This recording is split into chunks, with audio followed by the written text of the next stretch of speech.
Hi everybody, it's Claire with Blue Victory Gallery, and I am going to jump in and talk about something that I've been chewing on for a day now, and I'm still not 100% clear on everything I want to say, but it's been eating at me, and so I want to at least try to talk about it. I'll probably talk about this more than once.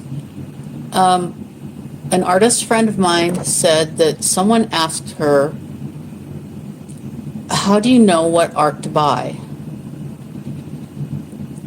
And when she said that, I instantly got images in my head of art shows I've done, people walking up to my art, saying nice things, maybe gasping, saying, oh, I love it, smiling, and then they look at the price, and that kind of backs them down a little bit.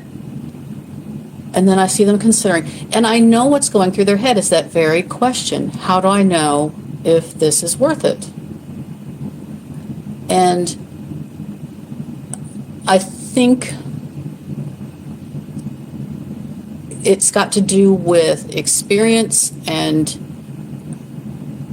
context. So when most people buy their art from large retail stores. If you look on your walls, maybe you have some of it. I probably have some around here. But what large retail stores do is make it so that the choice is easy for you. They've already curated the work, the artwork, so it's there in the retail store, so it must be good. And because they can mass produce this stuff, you look at the price and you're like, oh yeah, I can afford that. That's easy. So it kind of makes it hard for artists who are at art shows and who are independent. I tell you what, putting that price on something is the hardest part of being an artist.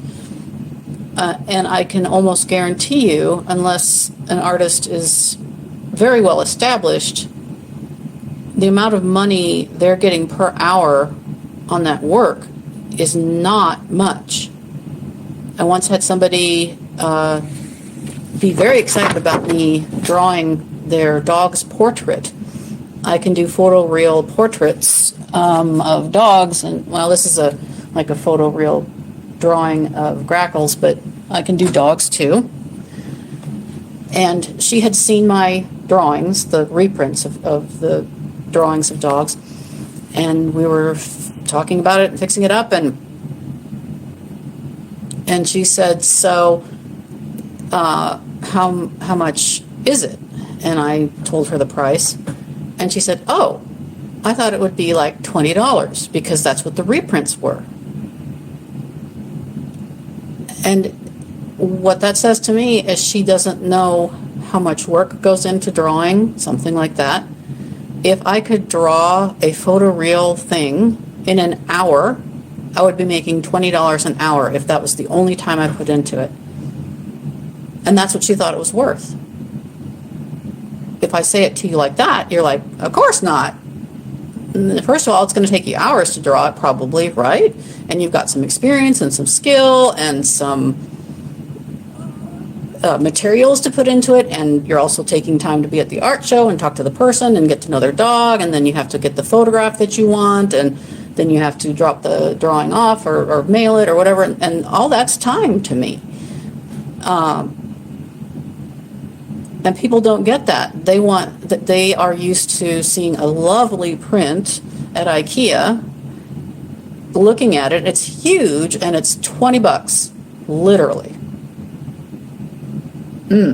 I can't compete with that. No independent artist can.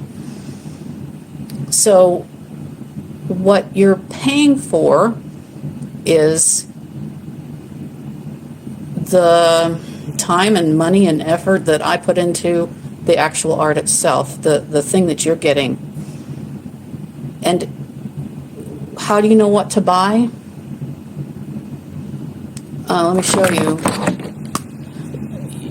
one of my walls in my house. That's just one of them. And there are at least a half a dozen different artists there with all sorts of prices on there.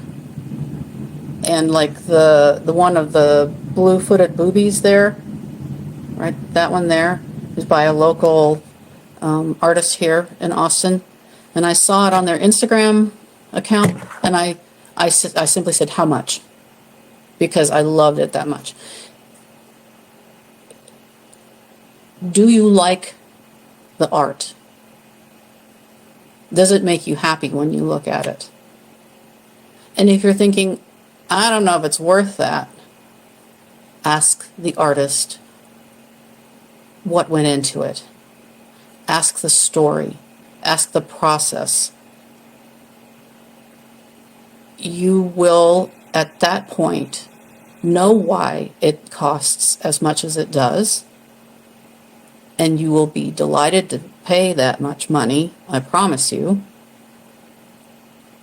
And you will have something lovely in your world, and you will have supported an artist who's trying their darndest to put beautiful things into the world.